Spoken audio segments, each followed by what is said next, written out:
तर नमस्कार सर्वांना. नाव माझं पियुष आणि तुमचं स्वागत आहे माझ्या यूट्यूब चॅनलमध्ये. तर ही आहे टी व्ही एस रॉनिन ॲगोंडा 2026. आज आपण या गाडीबद्दल फुल डिटेल रिव्ह्यू बघूयात. ॲगोंडा व्हाईट कलरमध्ये आपण बघू शकता. हा टँक खूप मोठा दिलेला आहे आणि इथं ॲगोंडाची स्टिकरिंग दिलेली आहे टँकवर. अराउंड 14 लिटर्सचा हा टँक आहे. आणि टँकवरती अजून एक गोष्ट आहे म्हणजे इथं मल्टिपल कलरिंग दिलेल्या आहेत त्यांनी. ही गाडी अजून खूप सुंदर दिसते ते फक्त ह्या लुकनी. तर हा आहे राऊंड शेप LED हेडलाईट आणि त्याच्यामध्ये दिलेला आहे टी शेप LED DRL. त्याच्यामुळं गाडी अतिशय सुंदर दिसते पुढून. तर तुम्ही बघू शकता हँडल बार खूप डिसेंट आहे, चांगल्या हाईटला दिलेला आहे त्यांनी.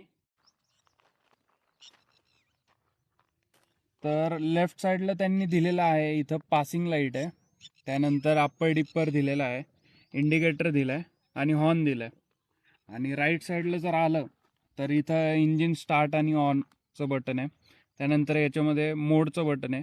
2 मोड आहेत, ते आपण थोड्या वेळातच बघूयात. हजार्ड लाईट आहेत आणि हे आहे इग्निशन मोड.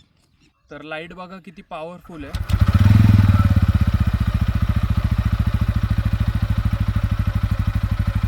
त्यानंतर यांनी इंडिकेटर खूप मस्त दिलेत.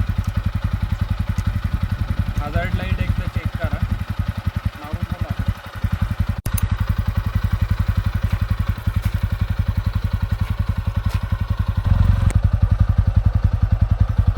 तर आता आपण बघूयात मीटर कन्सोल. मीटर कन्सोल हा यांनी दिलेला आहे राऊंड शेपमध्ये आणि हा याचं ॲडजस्टमेंट पूर्ण लेफ्ट साईडला केलेलं आहे, जेणेकरून आपण राईट साईडला मोबाईल वगैरे होल्ड करू शकतो. तर याच्यामध्ये आपल्याला काय काय दिसतं ते बघूयात. तर याच्यामध्ये आपल्याला गिअर इंडिकेटर होतो, म्हणजे गिअर कितवा चालू आहे ते दिसतं. त्यानंतर आपल्याला दिसतं ते फ्युअल इंडिकेटर, पेट्रोल किती राहिलं आहे आणि किती किलोमीटर चालू शकते हे पण दिसतं.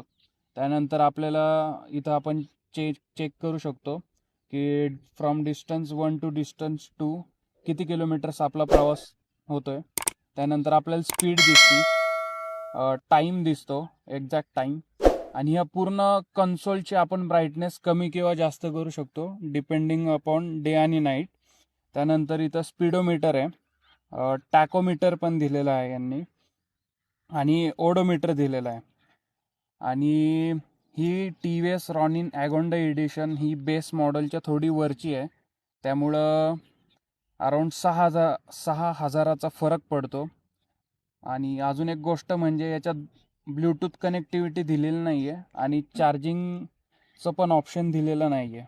याचं इंजिन आहे सिंगल सिलेंडर आणि विथ 225.9 CC आणि हे येतं air plus oil cooled engine सोबत. गाडी खूप स्मूथ चालते.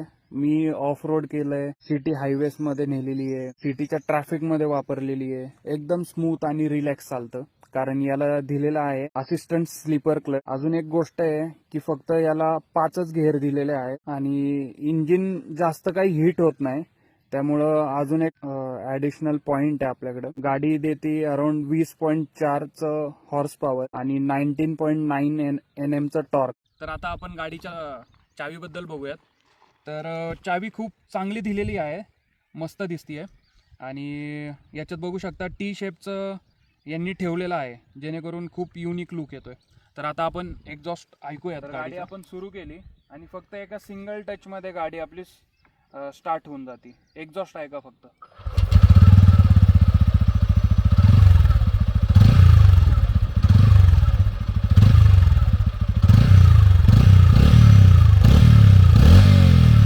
खूप मस्त आणि पॉवरफुल आवाज येतोय. अराउंड मी 1,500 किलोमीटर चालवली, तर त्याच्यामध्ये मला काहीच प्रॉब्लेम जाणवला नाही. तर इथं बघू शकता गाडीचं सीट हाईट अराउंड 795 mm आहे.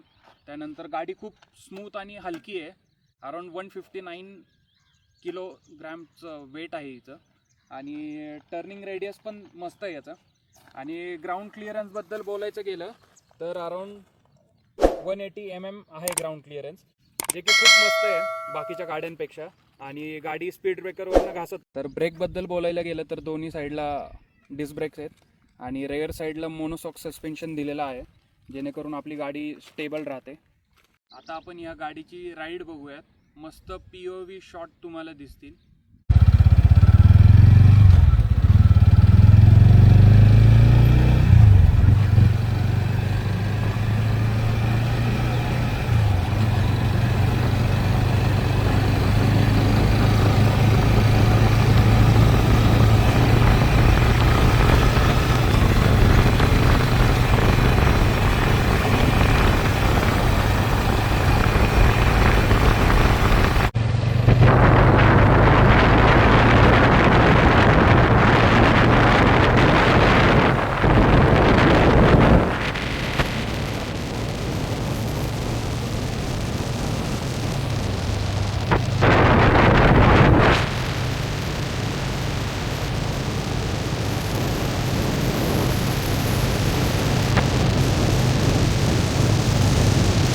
ही होती गाडी TVS रॉनिन ॲगोंडे एडिशन 2026. या गाडीची एक शोरूम प्राइस आहे 1,30,000, जे की खूप स्वस्त आहे बाकीच्या गाड्यांपेक्षा, बाकीच्या कंपनीच्या गाड्यांपेक्षा. कारण ह्या सेगमेंटमध्ये 225cc ह्या सेगमेंटमध्ये ही खूप बेस्ट आहे असं मला वाटतं. कारण मी बाकीच्या पण गाड्या चालून बघितल्यात आणि ही गाडी मी घ्यायचा डिसिजन घेतला. पहिली गोष्ट म्हणजे तर हिचं मायलेज. ही ॲव्हरेज देते अराऊंड 40 to 45पर्यंत. कारण मी तेवढं ॲव्हरेज काढलेलं आहे. गाडीचा ॲव्हरेजची व्हिडिओ आपण लवकरच घेऊन येऊयात.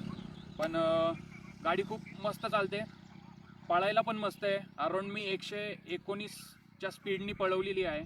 जास्त पण पळू शकतो, पण आपल्या सगळ्यांना माहिती की रोड्स किती आपले खराब आहेत, त्यामुळे मी जास्त काही रिस्क घेतली नाही. आणि मी तर खरं बोलेन की ही गाडी व्हॅल्यू फॉर मनी आहे. जर तुम्ही इन्व्हेस्ट करायला बघत असाल 350cc पेक्षा 225cc घेणं कधी बेटर राहील. कारण कंपॅरिझन होतं आहे आता. तर रॉनिन खूप मस्त आहे. तर तुम्ही ह्या गाडीचा नक्कीच विचार करू शकता. मी जेव्हा घेतली होती तर अराऊंड मला 1 महिन्याचा वेटिंग पिरियड लागला होता. आता ते डिपेंड करतं तुमच्या याच्यावरती, तुम्ही कोणत्या स्टेटमध्ये राहता, कोणत्या सिटीमध्ये राहता, तर त्याच्यावरती डिपेंड करतं. तर 1 महिन्यात मला ही गाडी आली होती आणि अराऊंड 1,62,000ला मला पडली होती ही गाडी. जर तुम्हाला व्हिडिओ आवडली असेल तर नक्कीच लाईक आणि सबस्क्राईब करा. थँक्यू.